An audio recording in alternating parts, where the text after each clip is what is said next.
Okay. You're going to be I'm glad Thanks to last for time joining us. I'm VP of Federal Sales at Axellio.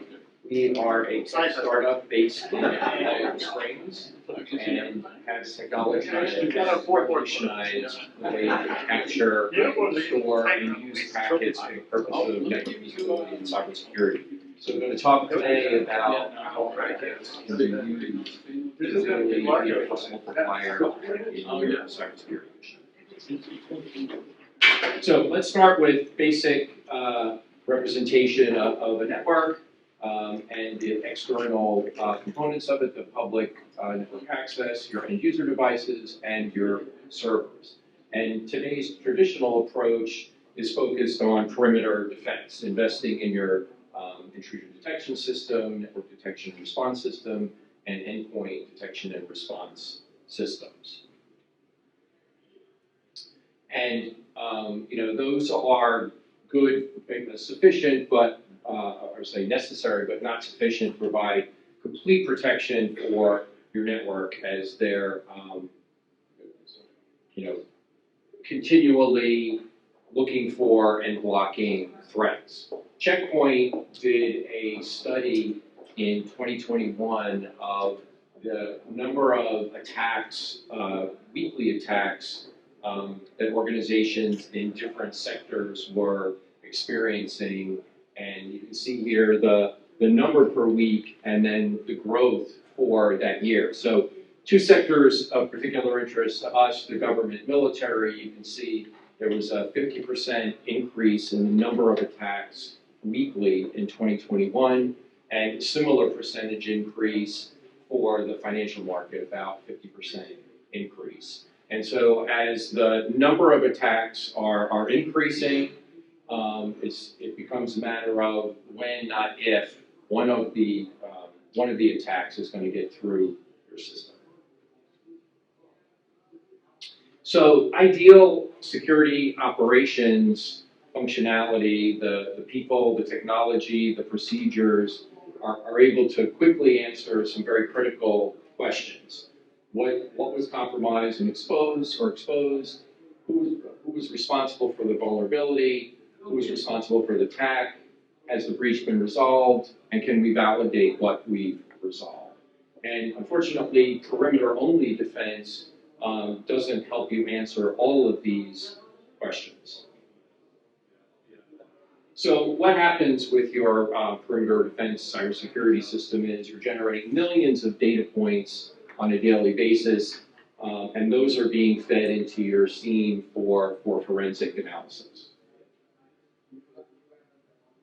And then what happens with the data is it enters workflow here of collection down through investigating, identifying that there was an incident, and validating that you fixed it. And as the data comes down through the workflow, you're starting with millions of pieces of data associated with what's going on across the network. They're getting filtered down, but you're processing metadata. You don't have complete insight into exactly what was going on across the network. And as you go through the workflow, you're starting with automated tools to do it, and then you get the analyst here, where now they're responsible for taking alerts and potential incidents and doing the investigation. And they're having to do that typically on just the metadata and having to correlate different parts of the data that they're analyzing. So it relies heavily on the skill and experience of the analyst portion of the workflow. And what this makes the case is that the importance of doing threat hunting. That Mandiant did a study in 2020, and there were some alarming results here. Only 9% of the attacks actually generated an alert, and you can see that 53% were missed. And some of the causes that they identified, some of the challenges associated with the infrastructure, cybersecurity infrastructure, is one, bloat, just the continual increase in the number of tools that are being used, the functionality often overlapping and not doing the correlation of the data for the analyst, and in some cases, misconfiguration of how the cyber tools and sensors are being used on the infrastructure. So what can be done to aid the analyst in doing their job of quickly identifying whether there was a real incident or not, and then quickly identifying what the cause is? And we're going to talk here about, I've kind of touched on the challenges of the metadata here. You're only dealing with the summary of what's happened. Often the data is not correlated for the analyst, so insufficient to really quickly identify the incident, investigate and identify what the root cause is. And in very sophisticated hacking cases, maybe even that metadata itself being manipulated, which will send the analysts off in the wrong direction. And so what can really assist in more quickly identifying incidents and root cause and resolution is if you have access to the actual network packet data of what was going on across the network. What that gives you is a comprehensive set of information so you can more quickly do triage and incident response. It's more secure than just the metadata that's been collected, and it gives you really critical information that you need in order to protect the network. Timing and sequence of the events on the network, who was attacked, the users and assets involved, has this happened before, and if there's mitigation, is it working? So the point here is that having access to the network packet data itself, the ground truth of actually what was going on across the network, much more powerful for doing for protection of the network than just the metadata that's collected. So let's take a look at a typical network visibility fabric. You have the network servers across the bottom, taps or spans being aggregated and coming into a network visibility fabric, and then connections to your sensors and your tools, each typically on its own appliance, sometimes a proprietary appliance. In order to maximize the visibility you have into the network, you're sizing your appliances and the tool licenses for peak traffic on the network, which drives up your costs. And then let's talk a little bit about if there is packet capture appliance on the network, exactly what's going on in terms of capturing the packets. The packets are flowing and being written to disk, they're being indexed, and then available for extract. And what we'll talk about in a minute is in some cases, the packet captured appliances have significant limitations, only being able to, in some cases, read or write at any point in time. So as you're writing packets to disk, if an inquiry comes in to pull packets out, it will have to stop. It will either slow down or in some cases actually have to stop writing the packets to disk. So you're going to have gaps in the insight that you have on the network. There's lots of different products, there's lots of different configurations. So exactly how much you would lose, exactly how much compute resources are needed for any particular inquiry. There's a lot of different scenarios, but conceptually, what's available today on the market can as you're capturing and retrieving packets for analysis, the device can get, if it gets overloaded and there's too much traffic, then you'll have an incomplete data set, and that just reduces your ability to really have full insight into what's going on across the network. So let's dive into that packet capture appliance. Here's a typical architecture of what's going on inside. You have your storage devices, a controller for the storage, and then the bus interface to the server. And for a class of existing packet capture devices, there's the limitations are inherent here in the architecture, in part because of the mismatch here of how fast they can read to the disk, but the interface bus between the storage and the server is a slower link back. And so what this contributes to is you can either read or write, but not both at the same time. We talked about the issue associated with that. If you're writing packets to disk, there's an inquiry to read packets off, and you have to pause the write function. You're going to have gaps into the packets that you have available for analysis. So there are packet capture appliances that have improved on that. They've introduced NVMe solid state components into it. Here in this example here, there's 2.5 times improvement in the performance of the packet capture appliance in terms of its ability to read and to write.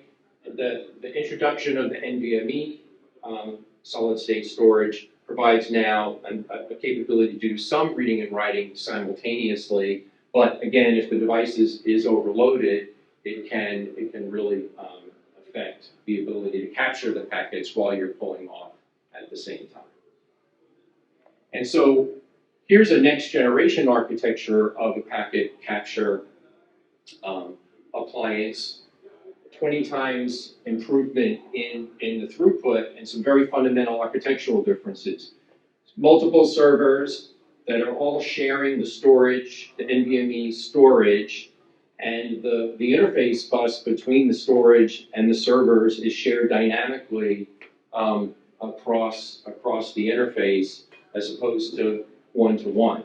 So a completely revolutionary architecture in terms of the hardware that gives significant improvement in performance of how quickly can I ingest packets and read packets out, and I can do it all simultaneously, reading, writing at the same time at significantly higher speeds.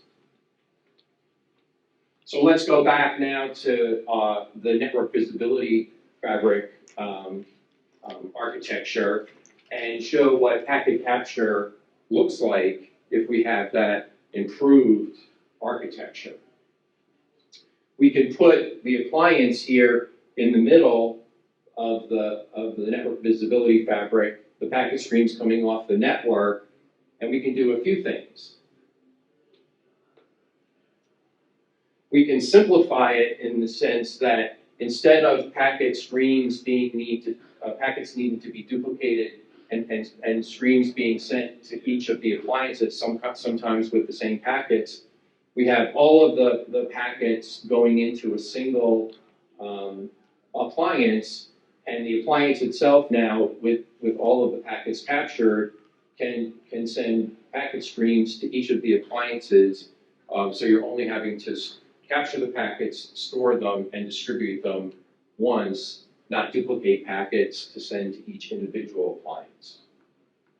In terms of how you have to size the ingest for your tools and sensors, because all of the packets are being stored in a single location, zero packet loss, you can size your sensors and tools here now for more average traffic than paying for operating at peak traffic that can help bring down your costs. And then it gives you an ability to virtualize your tool and sensor infrastructure here and make better use of your hardware resources, not having to pay the cost for individual appliances and in some case proprietary appliances. So a significant opportunity to reduce costs as well as make better use of your compute resources because you're sharing them across that set of tools and sensors. And it allows a streamlined workflow because, again, remember, this is all happening at high speeds, up to 100 gigabits per second. The flow of the packets off the network, stored, distributed in streams that the sensors and the tools can ingest with zero packet loss. And at the same time, the ability for the analysts to come in and pull out whatever streams of packets they need to do their investigation and their forensic analysis. So better visibility, higher performance, and protects your overall infrastructure investment, but also the ability to implement this higher performing solution at lower cost than traditional architectures. So, some of the questions it leaves you with in terms of how you're doing network visibility, including packet capture or not, and if you are, how are you doing it, relying too much on perimeter defense in order to protect your networks and not having the capability to go in and look for threat actors that have actually gotten into your networks. Monitoring structure, can it handle all of the traffic? Because if it gets overrun and there's gaps in what you have access to do your investigation and forensics, you're making the job harder for the analysts. And what do you have available to really quickly and reliable figure out exactly what's going on across your networks? And so, not in the charts here, but Axellio has a product called Packet Express. It's currently being used in the Army Garrison Defensive Cyber Operations platform today. The appliance itself is at 25 Garrison networks, and we're coming towards the end of the prototype initiative for a next generation of that. So I'll stop there. Oh, sure. I just wanted to highlight one of the, just to give you some specs, and I know you were trying to keep it simple, but we actually, with our device, capture 100 gigabits a second, while we're actually distributing it at 200 gigabytes a second. That's why it's a architecture. It's pretty impressive. And one of the things we do because of the power in the system, one of the things we learned by working in the Army was that the cyber protection teams really wanted to get very specific information versus some time-based information. So we actually allowed for the Berkeley packet filter, so they can go in and actually request some pretty specific streams and get that to themselves as quickly as possible, so they can do this, the analytics that they need to do to better mitigate the problem. So it's really quite powerful. And as Scott said, we're in it 25 bases right now, but we're working on the second generation platform right now, which we'll be doing the operational assessment sometime in June, which hopefully will be fielded, pending RMF, as quickly as possible. So I just wanted to add a little. That's it. Yeah, that's last year. Any questions?